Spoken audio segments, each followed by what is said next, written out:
This is White Chocolate Brownie Surprise. Hi, I'm Kaylee. We're here in my Missouri kitchen. I'm one of the real women of Philadelphia, and hopefully you will see why Philadelphia cream cheese is the star of the show today. I am going to be sharing with you one of my favorite recipes, which is White Chocolate Brownie Surprise. Surprise because you can make so many things out of it. This recipe is very versatile. It not only can be a beautiful tort, like you saw at the beginning of the show, it can also be a simple cupcake or a sheet cake. And that's why this elegant dessert is a real surprise. Let's get started. First, we're going to begin by melting 4 squares of chocolate with 1 cup of butter. That is 2 sticks of butter and 4 squares of chocolate. And while that's melting, we'll get started with the base of our dessert. I have added 1 cup of flour, 1 3/4 cups of sugar. I've also put in a teaspoon of vanilla and a teaspoon of butter flavoring. That is mixed up. We are going to add to that 4 large eggs that have been slightly beaten.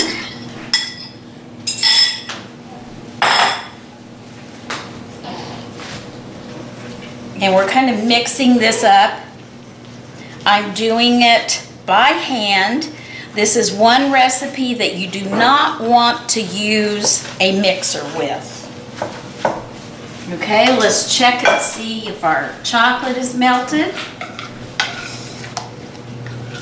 And at this time it is very nice and smooth. I'm going to stir it just a bit to combine it with the melted butter. And at this time you will pour in just a little bit of the chocolate, mix it up. Pour in a little more of the chocolate. We're careful about not just dumping it all in because we don't want the hot chocolate to cook our egg mixture. A little bit more. Mix. We've got the mixture completely combined. At this time we're going to add the pecans, and this mixture is going to make the base of our dessert. Our mixture is ready to go into the oven that we've preheated to 350 degrees. And this is the beauty of the recipe. We can make it as simple as a cupcake that would be great to take on a picnic by filling a foil cupcake liner about 1/3 of the way full. Or we can make this dessert as fancy as a tort by filling 2 round cake pans. If you have a springform pan, that would be great. Or if you want somewhere in between the very casual and the very elegant, you could use a 9x13 baking pan and just make it into a sheet cake. So I've divided the mixture into 2 pans that we will be placing in our preheated oven. We're going to bake these for 20 minutes. Just so you can see what it looks like in a cupcake, I've also made 2 cupcakes, and we're going to put them in. We're going to bake them for 12 minutes. You need to be careful. They won't have the look of the usual cupcake. They'll sort of have a wet, undercooked look. Do not overcook them. We want them to be moist. Once again, I'm Kaylee, the dessert diva, self-proclaimed, of course. I love making desserts. What a sweet tooth I have. Right now, our cakes are in the oven baking. We have about 15 more minutes on the cakes, and while they're doing that, I will be making the frosting for the cupcakes or the filling for the tort. What I have done so far is whipped 1 cup of whipping cream, I have added 1 tablespoon of sugar. I have taken the star of the show, Philadelphia cream cheese, 8 ounces, and to that I have combined 2/3 cup powdered sugar and 1 teaspoon of a chocolate liqueur. Also in the making here, we have 6 squares of white chocolate that I have combined also with 3 tablespoons of the heavy cream, and that has been melting on low heat. We're going to bring the chocolate mixture over, pour it into the cream cheese mixture. We then mix that into the cream cheese mixture.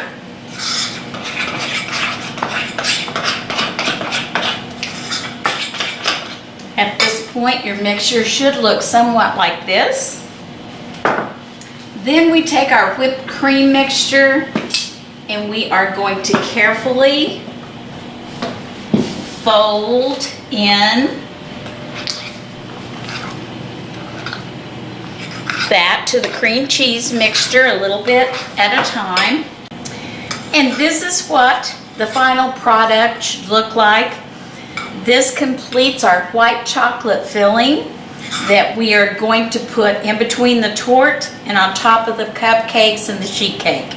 For right now, we are going to put it in the refrigerator and let it start setting up while we're waiting on our cakes to finish.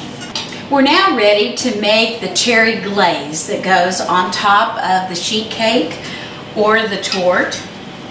And it's very simple. You simply drain a jar of maraschino cherries into a saucepan.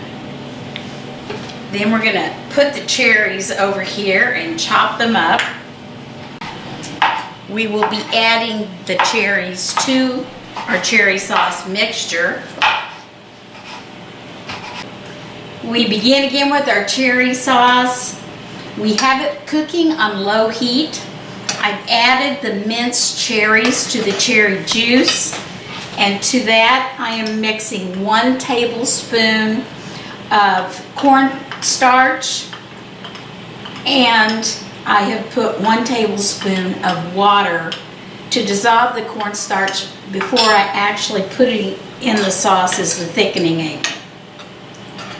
Now we're going to continue to cook this on low heat until it thickens. And then we have a beautiful, beautiful and tasty cherry sauce to put on our white chocolate brownie torte. We've just taken the tortes out of the oven, and I wanted to make sure that you got to see what they look like. It has kind of a shiny look to it that most of us would look in the oven and say, that isn't done. But that's the way this torte is supposed to look. At this time, we will allow the tortes to cool. After they've cooled, then we will be placing them on our serving plate, frosting them with our pre-prepared frosting. Do 1 layer in between and then on top, and then we'll garnish with our cherry sauce that is now thickened and done. Once again, you have just seen the recipe for white chocolate brownie surprise. Surprise because it is such a versatile recipe. You can make it and it can be as easy to eat in your hand like a cupcake. It can be as easy to store and do like the sheet cake, or if you really want to impress your friends, how about making the torte? I hope you try this recipe. It's really great and it's straight from the dessert diva. Hope you join us again next week for the Real Women of Philadelphia.